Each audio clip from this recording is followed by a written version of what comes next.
నమస్తే. ఇన్నాళ్ళు నన్ను సపోర్ట్ చేస్తూ, ఎంకరేజ్ చేస్తూ మీ ప్రేమని నాకు అందిస్తున్న ప్రతి ఒక్కరికి కృతజ్ఞతలు. అలాగే ఈ వీడియో కూడా ఖచ్చితంగా మీకు ఉపయోగపడుతుంది. లైక్, షేర్ అండ్ సబ్స్క్రైబ్ చేసి మీ సపోర్ట్‌ని నాకు అందించండి. అలాగే ఈ వీడియో పట్ల మీకున్న అభిప్రాయాన్ని కామెంట్ సెక్షన్‌లో కామెంట్ చేసి తెలియజేయండి. ఇప్పుడు వీడియోని చూద్దాం. నమస్తే, వెల్కమ్ టు అవర్ ఛానల్. నేను పద్మిని. ప్రస్తుతంతో పాటు ప్రముఖ ఆధ్యాత్మికవేత్త, వాస్తు జ్యోతిష పండితులు, లలిత ఉపాసకులు, వాస్తు జ్యోతిష శిక్షణ నిపుణులు బ్రహ్మశ్రీ నానాజీ పట్నాయక్ గారు మనతో పాటు ఉన్నారు. మాట్లాడదాం సార్. నమస్తే సార్. శ్రీమాత్రే నమః. సార్, ఒక ధర్మ సందేహం ఉంది సార్. అడగండి. ఈ కర్మకాండలు చేసేటటువంటి విషయంలో, లేకపోతే చితికి నిప్పు పట్టే విషయంలో కూడా వాళ్ళ ఆచారాలని బట్టి ఫాలో చేస్తుంటారు. ఎగ్జాక్ట్లీ. అయితే ఖచ్చితంగా కొడుకు చెయ్యాలి, పెద్ద కొడుకు ఉంటే పెద్ద కొడుకే చెయ్యాలి అనేది ధర్మం చెప్తున్నటువంటి విషయం.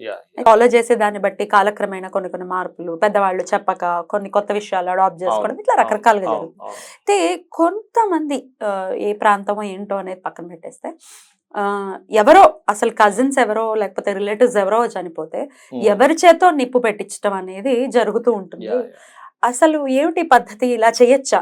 ఇప్పుడు మీ నాన్నగారు చనిపోతే ఆ కొడుకే చెయ్యాలి కదా, ఎవరో చేసేస్తే మరి ఆత్మకి వచ్చేటటువంటి ఆ పరిస్థితి ఎలా ఉంటుంది? ఈ విషయాలు ఒకసారి చెప్పండి.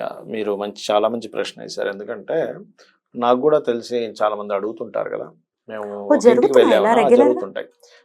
ఒక ఇంటికి వెళ్ళామండి, వాళ్ళ ఇంట్లో ఎవరో చనిపోయారంటే వాళ్ళ ఇంట్లో పెట్టే వాళ్ళు అప్పటికప్పుడు రాకపోవడము, ఏ విదేశాల్లోనూ ఉన్నారు ఉదాహరణకి, లేకపోతే ఎక్కడికో బయటికి వెళ్ళాడు అంటే ఆ రోజు వచ్చే ఛాన్స్ లేదు. అప్పుడు ఇంకెవరు ఆప్షన్ చూసుకుంటే రిలేషన్స్ మీరు పెట్టగలరా అని చెప్పని వాళ్ళతో పెట్టించడము చేస్తున్నారు. మరి మేము పెట్టాము తెలియక, మరి మాకు అదేమైనా ప్రాబ్లమా? ఎందుకంటే ఇలా ఎవరైతే చితిని చేస్తారో వీళ్ళకి మళ్ళీ ఇది ఉంటుంది కదా, కంటిన్యూ చేయాల్సి లేకపోతే అయినా ఉంటుంది కదా సార్. కర్తగా పెట్టుకుని దాన్ని ఒక మంత్రంతో అనుసంధానం చేసుకుని చేస్తారు కదా. అలా కాకుండా ఊరికే ఊరికే అంటే ఇన్ సెన్స్ ఇప్పుడు అవైలబిలిటీలో మీరు ఉన్నారు కదా, మీరు ఏమైనా చేయగలరా అని అడుగుతారు కదా.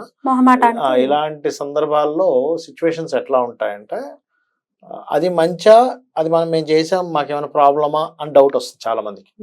కానీ ఒకటి మాత్రం గుర్తుపెట్టుకోవాల్సిన విషయం ఏంటంటే, మనకి అగ్ని పురాణం కానీ కొన్ని పురాణాలు ఏం చెప్పాయంటే, ఇప్పుడు ఒక అనాథ శవం ఉందనుకోండి ఉదాహరణకి, అనాథ శవాన్ని మీరు తీసుకెళ్ళి కనుక దహన సంస్కారాలు మీరు కనుక చేయించగలిగితే 1000 అశ్వమేధ యాగాలు చేసిన ఫలితం వస్తుంది అని చెప్తుంది శాస్త్రం. అంటే అనాథ శవానికే మీకు అంత వచ్చింది అన్నప్పుడు అక్కడ పాసిబిలిటీ లేదు. మిమ్మల్ని రిక్వెస్ట్ చేశారు, మీరు వెళ్ళి అక్కడ చితిమంతా చేశారు, మీరు రిలేషన్ ఏదో సంథింగ్ అవుతారు, చెయ్యొచ్చు, తప్పేమీ కాదు, భయపడాల్సిన పని లేదు. ఎందుకంటే మనకి దేవతల యొక్క అనుగ్రహం ఎంత అవసరమో పితృదేవతల యొక్క అనుగ్రహం కూడా అంతే అవసరం. ఇక్కడ మీరు చేస్తుంది ఏమిటంటే ఆ సోల్కి ఒక మంచి గతిని కలిగిస్తున్నారు. సిస్టమేటిక్ అక్కడ మన సనాతన ధర్మంలో దానికంటే ఒక సిస్టమ్ ఉంది. శవానికి చేయట్లేదు, అక్కడ ఆ సోల్కి చేస్తున్నారు. వీళ్ళందరూ ఏమనుకుంటారంటే, ఏమండి ఒక మనిషి మరణించాడు, అది పాడైపోయింది ఆ శరీరం, దానికి చేయడం ఏంటనుకుంటారు. దానికి కాదు చేసేది, ఆత్మకి చేస్తారు. అతని యొక్క ఆత్మ ఉత్తమ గతులకు వెళ్ళాలి.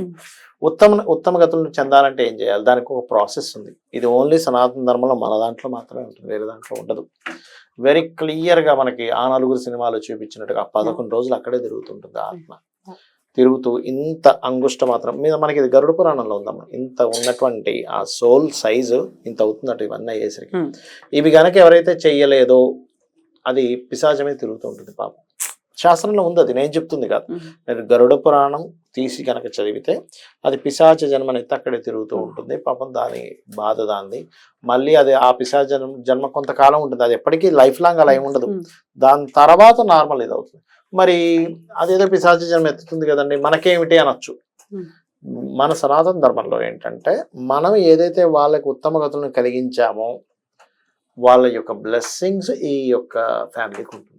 ఉండడం వల్ల ఏమిటి, అకారణంగా జరిగే ఇబ్బందులు కానీ, కొంతమంది ఇళ్లలో వివాహాలు జరగనటువంటివి జరగడం కానీ వాళ్ళ బ్లెస్సింగ్స్ ఉండడం వల్ల సంతానం, ముఖ్యంగా వంశాభివృద్ధికి ఏంటంటే, మన దీంట్లో మనము వాళ్ళ లైఫ్ అయిపోయిందని కాదు, మన పేరుకి శారీరకంగా మన చుట్టూ లేరు కానీ వాళ్ళు ఆత్మరూపంలో మనల్ని బ్లెస్ చేస్తుంటారు అనేటువంటిది ఉంది. కాబట్టి ఇటువంటి విషయాల్లో ఏమీ భయపడద్దు.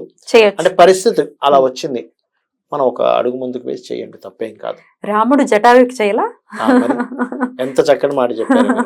చేయలే మరి రావణాసురుడికి రాముడు మనకు అది దగ్గరుండి- నేర్పించాడు. అవును, రావణాసురుడికి రాముడు మనకి దగ్గరుండి చేయించాడు. దగ్గర నుంచి విషయం. చేయించాడు. అప్పుడు అంటాడు, అయ్యో నేను చేయలేకపోయాను అడవుల్లో ఉండడం వల్ల, కనీసం నీకైనా చేసినాను అని. అంటే రాముడు ఎంత గొప్ప విషయాన్ని మనకు అక్కడ చెప్పాడు. ఆ విషయం మనం అర్థం చేసుకోవాలి. అమ్మో ఇదేంటి నేను చేయడం ఏంటి, ఈ పక్షికి చేయడం ఏంటి అనుకోలేదు ఆయన. స్నేహితుడివి నువ్వు మా తండ్రి గారికి మా తండ్రి గారికి అని చెప్పి చేయాలి చేశాడు. అని మనకు రామాయణం అది నేర్పుతుంది చాలా స్పష్టంగా. నేర్చుకుంటే అసలు వింటే ఈ డౌట్లు ఏవి రావు మనకి అసలు. రావు. కదా సార్, మనం ఎగ్జాక్ట్లీ చదివేసుకుంటే. రావు. చాలా మంచి పాయింట్ చెప్పారు మీరు. Thank you sir. Right sir, అయితే అద్భుతంగా ప్రశాంతంగా ఉండండి. ఒకవేళ చేసేస్తే అయ్యో దీని వల్ల అది చేసాం కాబట్టి ఈ కష్టం వచ్చేసింది మాకేదో మనకి. వస్తుందేమో. అనే అసలు రాదు. ఇక్కడ విషయం ఏంటంటే కష్టం రాదు, కష్టం పోతుంది. మనం ఏంటంటే మైండ్ లో మాటి మాటికి ఏం చేస్తామంటే అదేదో చేసి వచ్చేసాం. ఇంట్లో పెద్ద ఆయన ఎవరో ఎక్కడికో వెళ్ళాడు, అక్కడ సిచ్యువేషన్స్ బట్టి ఆయన చేసి ఇంటికి వచ్చాడు. ఇంట్లో వాళ్ళందరూ కాల్ చేస్తారు, నువ్వు ఎట్లా పెడతావు, నువ్వు వద్దనాలి కదా అని. నాకు తెలిసిన ఒక విషయంలో జరిగింది. ఆయన ఏమన్నాడంట, ఇంటికి వచ్చిన తర్వాత నాకేమీ అర్థం కాలేదు, వాళ్ళు చేయమన్నారు నేను చేశాను, నేను వద్దనడానికి నా మాట రాలేదు, నా బుద్ధి ఏం పని చేయలేదు, చేసి వచ్చేసాను అన్నాడు. రుణం ఉంది, అదే నేను చెప్పబోతున్నా. అప్పుడు నేను ఏమన్నానంటే లేదండి, మీకు రుణం ఉంది, అది ఒకరికొకరు చేయడం అంటే దట్ ఈస్ కంప్లీట్ పెద్ద రుణం ఉంది.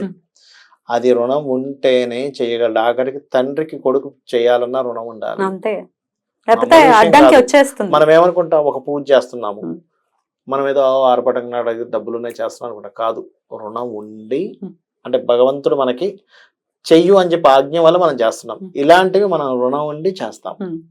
అదేదో మనం గొప్పతో చేసేది కాదు, వాళ్ళు పిలవడం కాదు, అక్కడికి వెళ్ళడం కాదు, అంతా ప్లానెడ్ గా ఉంటుంది. ఈశ్వరేచ్ఛ అది. 100% ఈశ్వరేచ్ఛ. కాబట్టి డోంట్ వరీ, భయం ఏమీ లేదు. అశ్వమేధాలు లేవు ఈ కాలంలో. అయ్యో మేము చేయలేకపోతున్నాం కాదు, అనాథ ప్రేత ఉంటే ఖచ్చితంగా. కరోనా టైంలో ఎంతో మంది అనాథ ప్రేత సంస్కరణ చేయటము అనేది మనం చూసాం. వాళ్ళు కూడా చేయకుండా ఉంటే. అరుణాచలంలో కూడా ఒక ఆయన ఉన్నారు సార్, నాకు ఆయన పేరు గుర్తు రావట్లేదు. ఆయన కూడా ఇది ఇంకా అనాథ ప్రేతాల కోసమే ఆయన అది చెయ్యాలి దహన సంస్కారం అని పెట్టుకున్నారు. అసలు అద్భుతమైనటువంటి వ్యక్తి.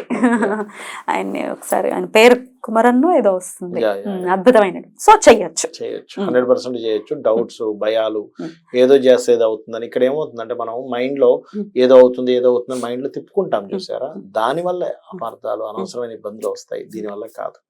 రైట్ సార్, అయితే ఇప్పుడు ఓన్లీ దహన సంస్కారం చేసేసారు కదా, మరి వాళ్ళు ఏమైనా పాటించాల్సిన అవసరం ఏమైనా ఉంటుందా? ఇంట్లో ఒక 1 year వరకు ఉంటుంది. 1 year వరకు వాళ్ళు కూడా సూత్కం లాగా చేయించాలి. ఇంట్లో దీపారాధన చేసుకోవచ్చు రెగ్యులర్ గా, నార్మల్ గా నిత్య దేవతారాధన చేసుకోవచ్చు, టెంపుల్ కి వెళ్ళొచ్చు. కంకణాలు కట్టుకునేటువంటివి చేయకూడదు అంటారు, పూజలు పండగలు చేయకూడదు. అద్భుతం సార్, మంచి అంటే ఇది ఒక చాలా మంది సఫర్ అవుతున్నటువంటి విషయం కాబట్టి ఉన్న వాళ్ళకే చేయట్లేదు, ఎవరికో చేశారంటే ఏదో మనకి పుణ్యం ఉంది కాబట్టి డెఫినెట్ గా దాన్ని మూట కట్టుకుంటున్నాం. పుణ్యం ఉండి మళ్ళీ పుణ్యాన్ని మూట నిర్వర్తించేలా చేసింది అనేది మనం అర్థం చేసుకోవాలి. Definitely let's be positive. అసలు యాక్చువల్గా ఇది పాజిటివ్ గా.